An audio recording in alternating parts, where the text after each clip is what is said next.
بشيء من الخوف والجوع ونقص من الأموال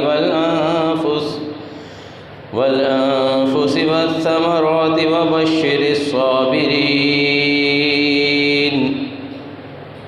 قال النبي صلى الله عليه وسلم: مثل المؤمنين في توادهم وتعاطفهم وتراحمهم كمثل الجسد إذا اشتكى منه عضو تداعى له سائر الجسد بالسهر والحمى. تمام قسم کی تسبیحات، تحلیلات، تقدیسات، تمجیدات اللہ واحد القہار، عزیز الجبار، رحیم الابرار کے لیے ہے. ریت کے ذرات پانی کے قطرات سے زیادہ بے پایاں رحمتیں نازل ہوں آقا کل ختم الرسول سید الانبیاء والمرسلین شفیع المذنبین خاتم النبیین محمد کریم صلی اللہ علیہ وسلم کے لیے. حضرات، جب کسی قوم کے اندر اللہ کی نافرمانیاں بڑھ جاتی ہیں، اللہ کی بغاوتیں بڑھ جاتی ہیں، اس کی مخلوق اس کی نافرمانیوں پہ جھک جاتی ہے، جب اللہ کی زمین پر اللہ کو چھوڑ کر دوسروں کے سامنے سر جھکائے جاتے ہیں، اللہ کو چھوڑ کر کسی اور کو رازق، کسی اور کو داتا، کسی اور کو غوث سمجھ لیا جاتا ہے، تو اللہ کی بے آواز لاٹھی کا کوڑا برستا ہے. پھر اللہ کے عذاب آتے ہیں، اور جب اللہ کا عذاب آتا ہے اس کے اندر نیک بھی اس میں رگڑے جاتے ہیں. بروں پر تو عذاب آتا ہی ہے، لیکن نیک لوگ جو ہوتے ہیں، جو ان کا جرم یہ ہوتا ہے کہ وہ اپنا فریضہ جو اللہ سبحانہ و تعالی نے اس امت پر فرض کیا کہ تأمرون بالمعروف وتنہون عن المنکر، کہ تمہیں اس لیے پیدا کیا گیا ہے کہ لوگوں کو نیکی کا حکم دینا ہے اور برائی سے روکنا ہے. لیکن جب قوم یہ موقف اپنا لیتی ہے کہ اپنا چھوڑو نہیں، کسی کو چھیڑو نہیں، وہ اپنے فریضے امر بالمعروف اور نہی عن المنکر کو جب چھوڑ دیتی ہے، تو پھر اللہ کا غضب، اللہ کا غصہ، اللہ کی ناراضی اس قوم پر اتر آتی ہے. جس قوم کے اندر شرک اور بے حیائی عام ہو جاتی ہے، پھر دنیا کی کوئی طاقت اسے اللہ کے عذاب سے بچا نہیں سکتی. میرے نبی کا فرمان ہے، سنن ابن ماجہ 4019 نمبر پر یہ روایت آئی ہے کہ لم تظہر الفاحشۃ فی قوم قط الا فشا فیہم الطاعون والاوجاع التي لم تکن مضت فی اسلافہم الذین مضوا، کہ جس قوم کے اندر بے حیائی عام ہو جاتی ہے حتی یعلنوا بہا، یہاں تک کہ وہ اس بے حیائی کو اعلانیہ طور پر کرنے لگے، تو اس قوم کے اندر پھر طاعون جیسی وبائیں پھوٹ آتی ہیں، اور ایسی ایسی تکلیفیں ان کو آتی ہیں جو ان کے پہلے باپ دادا کے اندر، ان کے بزرگوں کے اندر وہ تکلیفیں نہیں آئیں، حتیٰ کہ ان کے باپ دادا نے ان جیسی تکلیفوں، ان جیسی مصیبتوں، بیماریوں کا نام بھی نہیں سنا ہوگا. مچھر پہلے بھی ہوتا تھا، لیکن یہ ڈینگی، یہ کرونا، یہ اس طرح کے وائرس جو ہے پہلے نہیں سنے جاتے تھے. نئی بیماریاں، منکی پاکس آ گیا ہے، کرونا آ گیا ہے. لم تکن فی اسلافہم الذین مضوا، ان کے اسلاف میں ایسی بیماریاں، ایسے عذاب اللہ نے نہیں بھیجے تھے، نہ ہی انہوں نے سنے تھے ان کے نام. اور اللہ سبحانہ و تعالیٰ کہتے ہیں وَلَنَبْلُوَنَّكُمْ، ہم تمہیں ضرور آزمائیں گے، بِشَيْءٍ مِّنَ الْخَوْفِ، تم پر خوف و ہراس مسلط کر کے، وَالْجُوعِ، قحط مسلط کر کے، بھوک مسلط کر کے، وَنَقْصٍ مِّنَ الْأَمْوَالِ وَالْأَنفُسِ، تمہارے مالوں کو کمی کر کے، وَالثَّمَرَاتِ، تمہارے پھلوں کا نقصان کر کے،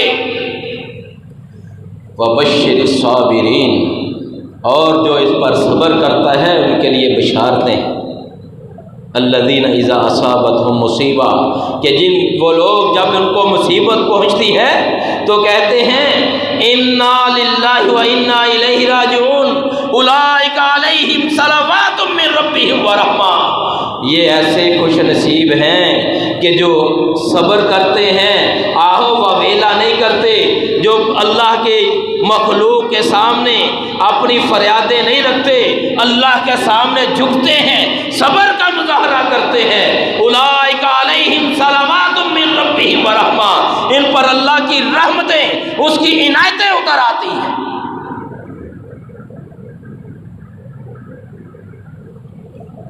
اللہ اکبر۔ لیکن جو اس وقت ہماری قوم پر اور دنیا کے کئی اور دیگر ممالک کے اندر جو سیلاب جیسی آفت آئی ہے، اس کے اندر ہماری ذمہ داری کیا بنتی ہے؟ جن پر آفت آ گئی وہ تو آ گئی، اللہ تعالیٰ اس آفت کو دور کر دے، اور جو بچے ہوئے ہیں اللہ انہیں اپنی عافیت میں رکھے۔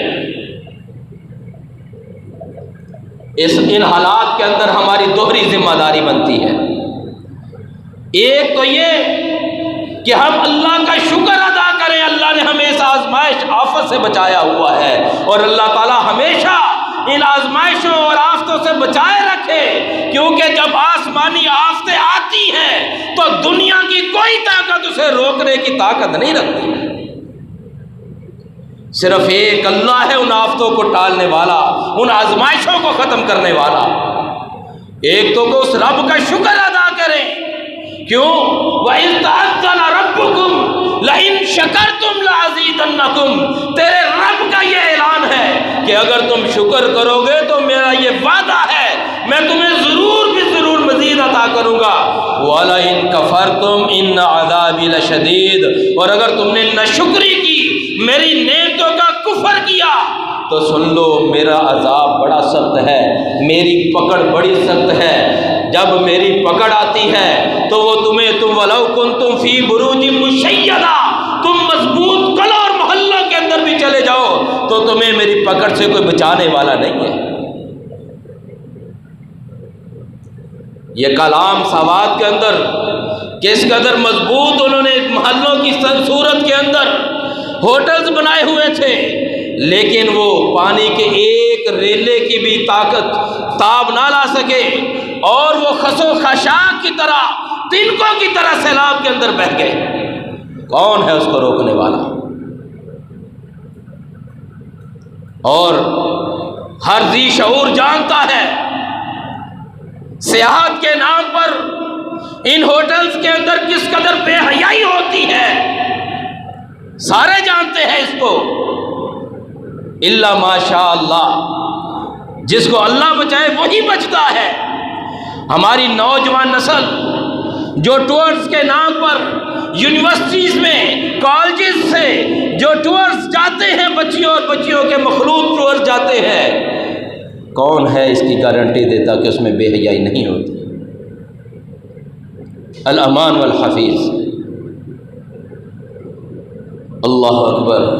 بہرحال یہ موضوع بحث نہیں، ہماری ذمہ داری اس وقت کیا بنتی ہے؟ پہلی ذمہ داری کہ رب کا شکر ادا کریں، دوسری ذمہ داری کہ اس قوم کی خیر خواہی کریں، کیونکہ یہ جو دین جس کو اللہ تعالیٰ نے ہمیں عطا کیا ہے، یہ دین الدین النصیحہ، امام کائنات صلی اللہ علیہ وسلم نے فرمایا تھا کہ یہ دین سراسر خیر خواہی ہے، دین خیر ہے، نام ہی خیر خواہی کا ہے۔ قیل لمن یا رسول اللہ، اللہ کے رسول کس کے لیے خیر خواہی؟ فرمایا للہ ولرسولہ ولکتابہ ولائمۃ المسلمین وعامۃ مرداتہم، اللہ کی خیر خواہی کرنا، اس کے رسول کی خیر خواہی کرنا، اس کی کتاب کی خیر خواہی کرنا، اور مسلمان حکمرانوں کی خیر خواہی کرنا، اور عام مسلمانوں کی خیر خواہی کرنا۔ اللہ کی خیر خواہی کیا ہے؟ اللہ کی خیر خواہی یہ ہے کہ اس کو ایک ماننا، اسی کو اپنا خالق سمجھنا، اسی کو مالک سمجھنا، اسی کو رازق سمجھنا، اس کے علاوہ اس کی مخلوق کے سامنے اپنی جبین نیاز کو نہیں جھکانا۔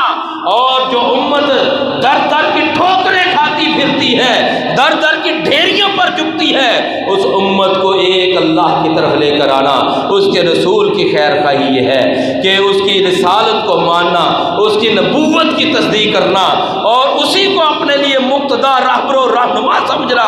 لیکن آج مخلوق نے اللہ کو چھوڑ کر در در پہ جھکنا شروع کر دیا، اور اللہ کے رسول کو چھوڑ کر اغیار کو، امتیوں کو اپنے لیے پیشوا اور مذہب کا رہنما بنا لیا ہے۔ کتاب کی خیر خواہی یہ ہے کہ اس کے دیے ہوئے احکام پر عمل کرنا، جو کتاب سے منع کر دیا گیا ہے اس سے باز آ جانا۔ لیکن ہم ان چیزوں کو پسے پوچھ چھوڑ کر اپنے خواہشات کے پیچھے لگے ہوئے ہیں۔ کنبا قبیلہ برادری کیا کہے گی؟ معاشرے میں ناک نہیں رہتی، ہم ناک کو بچاتے بچاتے اللہ اور اس کے رسول کے احکام کی دھجیاں اڑا دیتے ہیں۔ ولی ائمۃ المسلمین، مسلمان حکمرانوں کی خیر خواہی، مسلمان حکمرانوں کی خیر خواہی یہ ہے کہ ان کی اطاعت کرنا، خیر کے کاموں کے اندر، معروف کے کاموں کے اندر ان کی خیر خواہی کرنا ہے۔ اور اگر وہ غلط راستے پر چل رہے ہیں تو ان کی رہنمائی کرنا ہے قرآن و سنت کی روشنی میں، جس طرح کہ ہمارے اسلاف کے اندر اللہ اکبر سیدنا عمر بن خطاب، سیدنا ابو بکر صدیق رضی اللہ تعالیٰ عنہ خطبہ دے رہے ہیں۔ ایک عورت آتی ہے، جی خلیفۃ المسلمین یا خلیفۃ رسول اللہ، آپ بتا دیجئے مجھے کہ اگر پوتا فوت ہو جاتا ہے تو دادی کو حصہ کیا ملے گا؟ کہا دادی کے لیے تو کوئی حصہ نہیں ہے۔ مغیرہ بن شعبہ کہتے ہیں اے خلیفۃ المسلمین، اللہ کے نبی نے دادی کو چھٹا حصہ دیا۔ کہا دلیل پیش کی، دوسرے صحابی نے وضاحت کی، تو اس وقت سیدنا ابو بکر صدیق نے غصہ نہیں کیا بلکہ اللہ کا شکر ادا کیا کہ ابو بکر کو سیدھے راستے پر رکھنے والے لوگ موجود ہیں۔ اور عام مسلمانوں کی خیر خواہی یہ ہے انہیں دین کی رہنمائی کرنا، ان کی دنیا کی ضروریات کا خیال رکھنا۔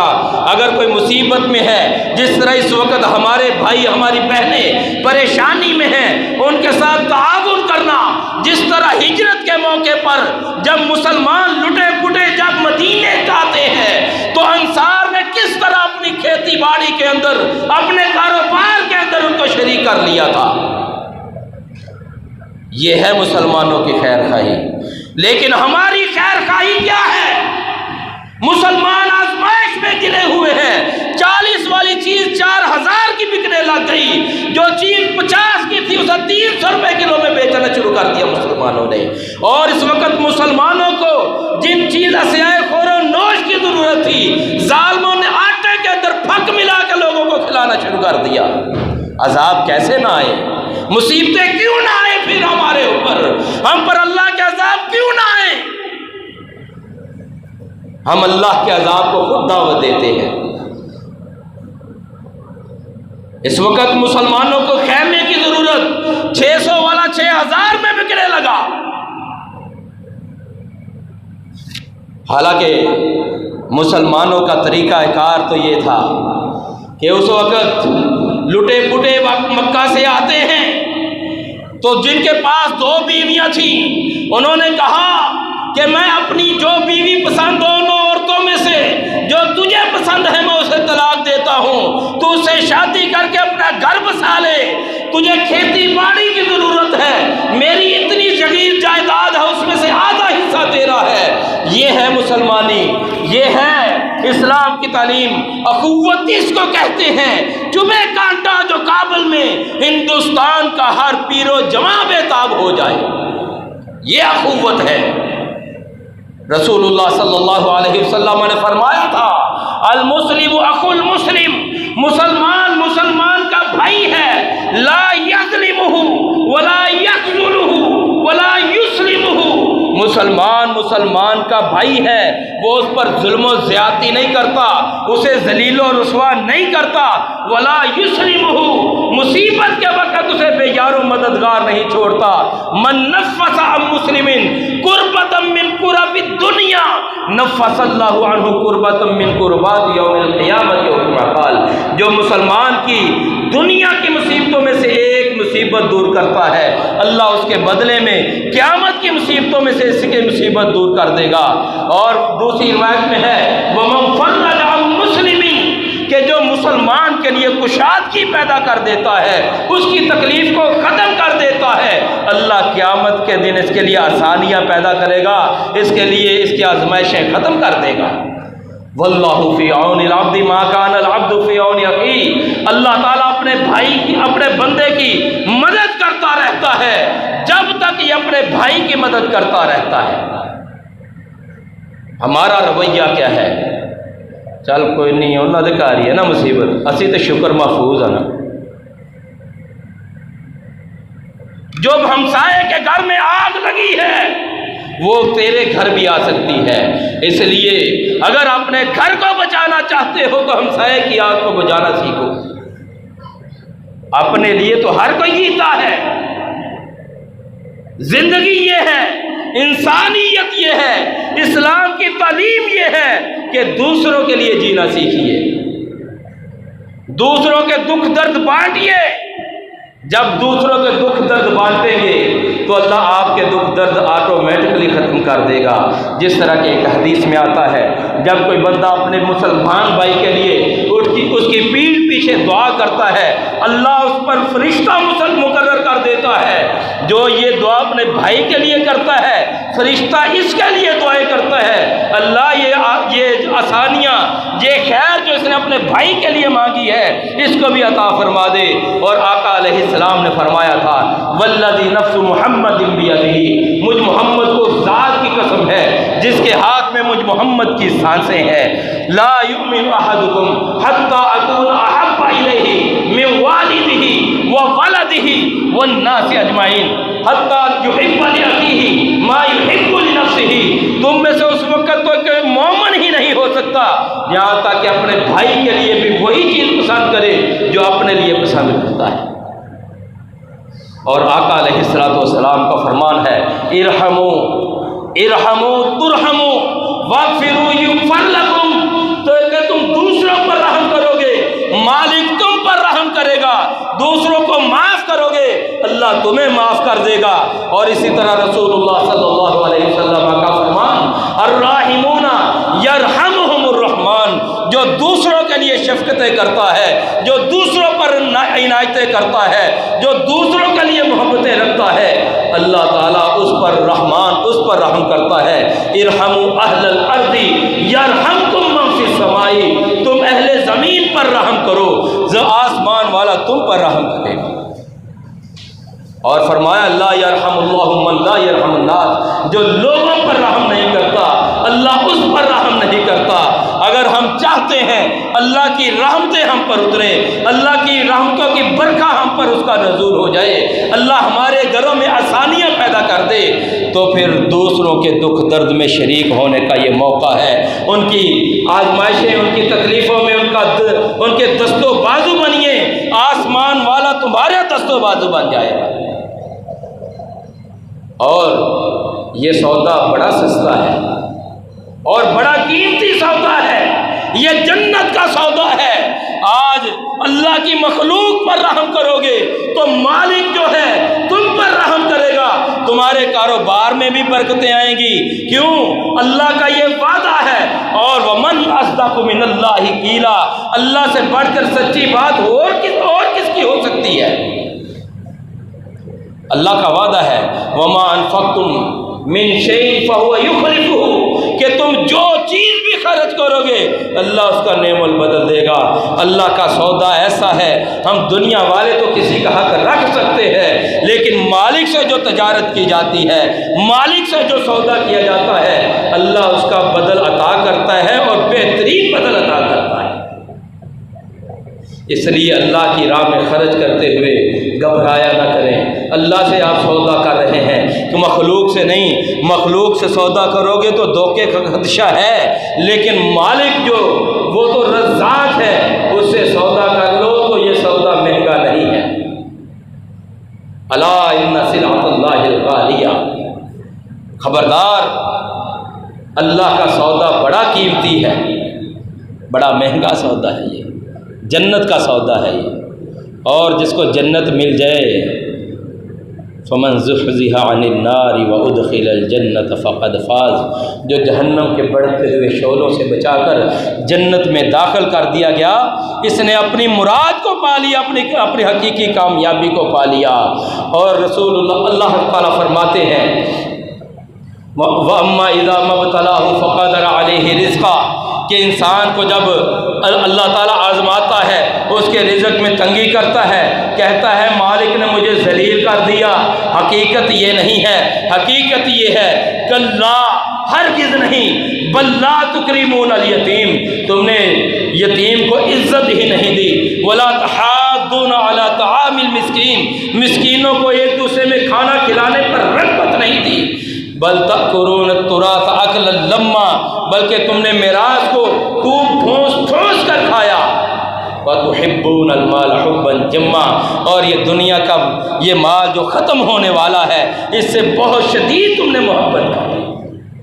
اور دوسری جگہ أَرَأَيْتَ الَّذِي يُكَذِّبُ بِالدِّينِ، کیا تو نے وہ شخص دیکھا ہے جو قیامت کو جھٹلاتا ہے؟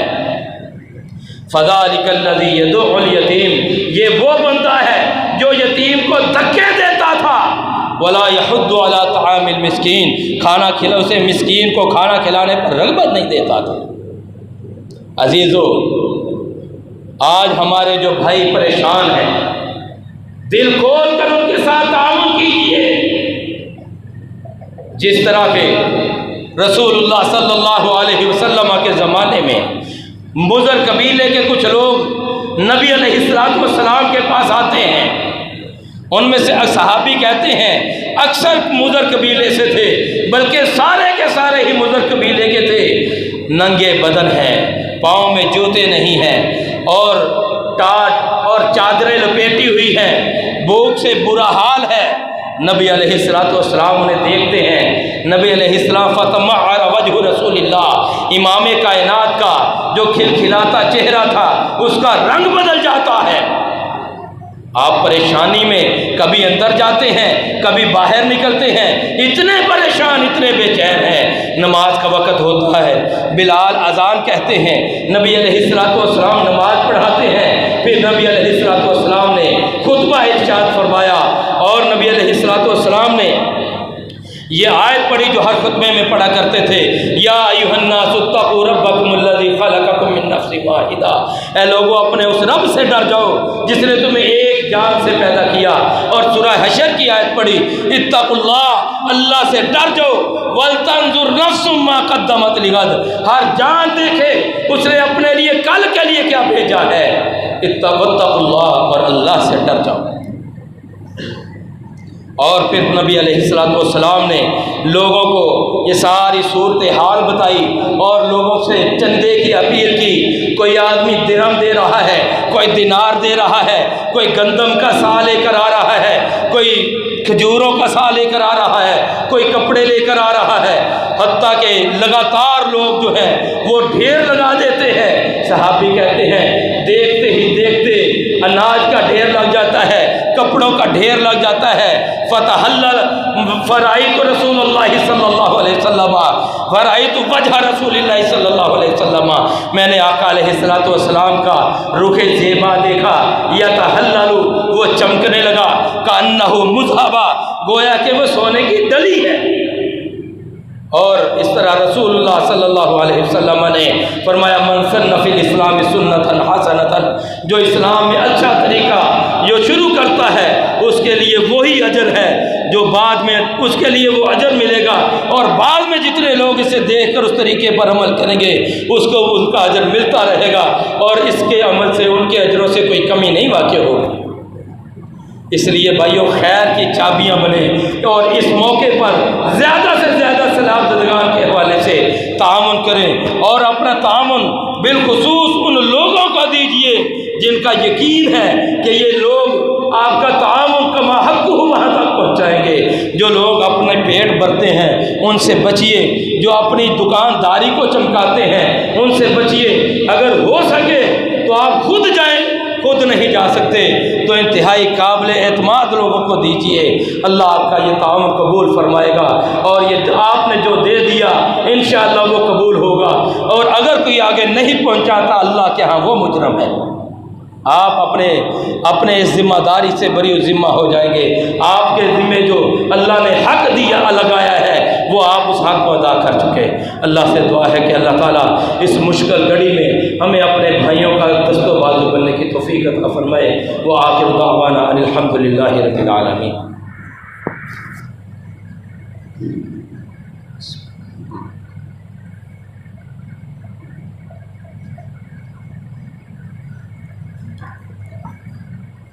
ان الحمد للہ نحمده ونستعینه ونستغفره ونعوذ باللہ من شرور انفسنا ومن سیئات اعمالنا، من يهده الله فلا مضل له ومن يضلل فلا هادي له، واشهد ان لا اله الا الله وحده لا شريك له وان محمدا عبده ورسوله، اما بعد فان خير الحديث كتاب الله وخير الهدي هدي محمد صلى الله عليه وسلم، وشر الامور محدثاتها وكل محدثة بدعة وكل بدعة ضلالة، الضلالة في النار۔ قدرتی آفات یہ یقیناً اللہ کی طرف سے آزمائش ہوتی ہیں۔ ان حالات کے اندر ہمیں اللہ کی طرف رجوع کرنا چاہیے، اللہ کے ساتھ اپنا تعلق مضبوط کرنا چاہیے، اس کا شکر ادا کرنا چاہیے کہ اس نے ہمیں آزمائش سے مصیبت سے محفوظ رکھا ہے۔ اللہ کا فرمان ہے کہ سب سے پہلے انسان کو اپنا عقیدہ درست کرنا چاہیے، اپنا عقیدہ کہ اللہ کو اپنا خالق، مالک، رازق، داتا، غوث، بگڑی بنانے والا صرف ایک اللہ کو سمجھنا چاہیے۔ کیوں؟ یہ یقین رکھنا کہ جو آزمائش آنی ہے وہ اللہ کی طرف سے، جو فائدہ پہنچنا ہے وہ بھی اللہ کی طرف سے، اللہ کے علاوہ پوری مخلوق اکٹھی ہو جائے۔ آقا علیہ السلام نے فرمایا ہے، اللہ کہتے ہیں کہ اگر سارے جن و انس اول و آخر سارے اکٹھے ہو جائیں وہ میری سلطنت میں ذرا بھی اضافہ نہیں کر سکتے، اگر نقصان پہنچانا چاہیں تو مجھے ذرا بھی نقصان نہیں پہنچا سکتے۔ ساری مخلوق تجھے فائدہ دینا چاہے تو تجھے وہ فائدہ نہیں ملے گا، وہی فائدہ ملے گا جو اللہ نے تقدیر میں لکھ دیا، اور ساری مخلوق اکٹھی ہو کے تمہیں نقصان پہنچانا چاہے وہی نقصان پہنچے گا جو اللہ نے تیرے مقدر میں لکھ دیا۔ اللہ کے سوا کوئی کسی کا کچھ نہیں بگاڑ سکتا۔ اللہ کا یہ فرمان ہے، وَإِن يَمْسَسْكَ اللَّهُ بِضُرٍّ، اگر اللہ تجھے کوئی تکلیف پہنچانا چاہتا ہے فَلَا كَاشِفَ لَهُ إِلَّا هُوَ، اسے اس کے سوا کوئی دور کرنے والا نہیں ہے۔ فَلَا وَإِن يُرِدْكَ بِخَيْرٍ، اگر وہ تجھے خیر پہنچانا کا ارادہ رکھ لے فَلَا رَادَّ لِفَضْلِهِ، تو کوئی بھی اس کے فضل کو رد کرنے والا، روکنے والا نہیں۔ اور آقا علیہ السلام نے فرمایا، اللہم لا مانع لما اعطیت، اللہ جو تو دینے والا ہے اسے کوئی روک نہیں سکتا، ولا معطی لما منعت، اور جسے تو روک دے کائنات کا کوئی بڑے سے بڑا فرد اسے کوئی نہیں عطا کر سکتا۔ اور آقا علیہ السلام سے بڑھ کر بڑا کس کی بات سچی ہو سکتی ہے؟ اور دوسری چیز یہ ہے کہ فرائض کی پابندی کرے۔ ہم دیکھیں جو عقیدہ توحید کے بعد سب سے پہلی چیز فرض نماز ہے، رمضان کے روزے ہیں، جس کو اللہ نے مال دیا اس پر زکوٰۃ فرض ہے۔ کیا ہم ان فرائض کی پابندی کرتے ہیں؟ آقا علیہ السلام نے سیدنا عبداللہ بن عباس رضی اللہ عنہ کو کہا تھا، یا غلام، اے لڑکے، احفظ اللہ یحفظ کا، کہ تو اللہ کی حفاظت کر، اس کے فرائض کی پابندی کر، یحفظ کا، وہ تیری حفاظت کرے گا۔ احفظ اللہ، اللہ کے احکامات کو مان لے، اللہ کے احکامات کی فرائض کی پابندی کر، تجد ہو تجاہ کا، تو ہر وقت اپنے سامنے پائے گا، ہر آزمائش میں اللہ کو اپنے سامنے پائے گا۔ اور تیسری چیز توبہ استغفار کرنا، من لازم الاستغفار جعل اللہ لہ من کل ضیق مخرجا، جو بندہ اپنے آپ پر استغفار کو لازم کر لیتا ہے اللہ اسے ہر تنگی سے نکال دیتا ہے، ومن کل ہم فرجا، اس کے سارے غم دور کر دیتا ہے، ورزقہ من حیث لا یحتسب، اللہ وہاں سے رزق دیتا ہے جہاں سے بندے کا گمان بھی نہیں ہوتا۔ اللہ تعالی ہمیں ان چیزوں کی پابندی کرنے کی توفیق عطا فرمائے۔ وآخر دعوانا ان الحمد للہ رب العالمین، سبحان ربک رب العزۃ عما یصفون وسلام علی المرسلین والحمد